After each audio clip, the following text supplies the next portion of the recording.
Magandang araw mga cyclista. Ang gagawin natin ngayon ay mag-indoor cycling tayo ngayon dito sa bahay. Ang gagamitin natin pang indoor cycling, wala yung ano natin roller. Hiniram nung tito ko dun sa kanilang office trabaho. So ang gagawin muna natin ngayon, hindi tayo makapag roller o balancer. Gagamitin muna natin ngayong gamit ay ito. Yan. Sa mga hindi afford ang indoor, tapos wala naman pang indoor na na bike, bawa. Yung iba kasi ang ginagamit nila, Minora, yun, tapos yung balancer na roller. Sa akin, ito lang yung meron ako ngayon. So, ito muna yung gagamitin natin pang indoor, pang loosening natin. Nagbike kasi tayo kahapon, tapos ngayon, pang loosening lang natin to. Siguro mga 30 minutes lang natin, indoor cycling lang muna tayo. Ayun guys, samahan nyo ako mga siklista. Maraming salamat.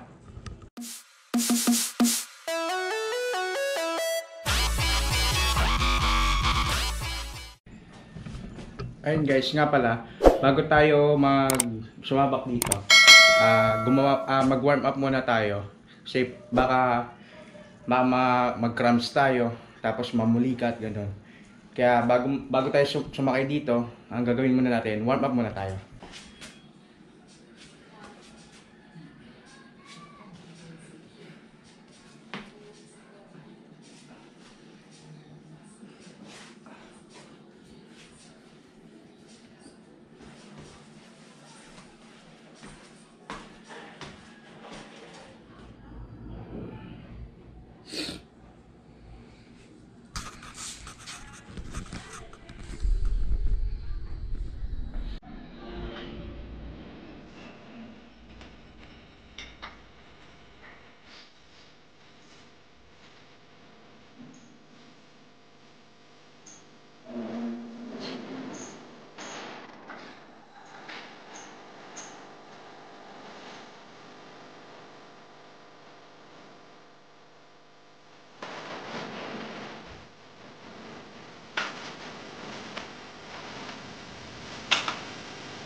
So ayun guys, natapos na natin yung 30 minutes indoor workout natin.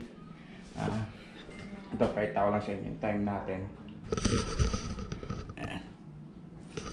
Yan, nag-timer talaga tayo na 30 minutes indoor workout. Then after nyo mag 30 minutes indoor workout o kaya kahit anong workout na gagawin nyo, after nun, gagawin nyo, mag-stretching ulit kayo para pagbaba nyo ng bike o ng saddle, hindi manginig yung mga laman nyo, saka medyo dumalo yung, yung dugo sa veins nyo, sa mga ugat. Ayun. Saka para hindi rin mabigla after nyo mag-workout. Yun, siyempre, kailangan din natin uminom ng tubig pag tapos natin mag-workout. Ayan. Ayun guys, maraming salamat sa panonood nyo. Maraming salamat sa pagsubaybay nyo sa akin. Tune in lang kayo sa aking channel. Maraming salamat. For more videos, subscribe lang.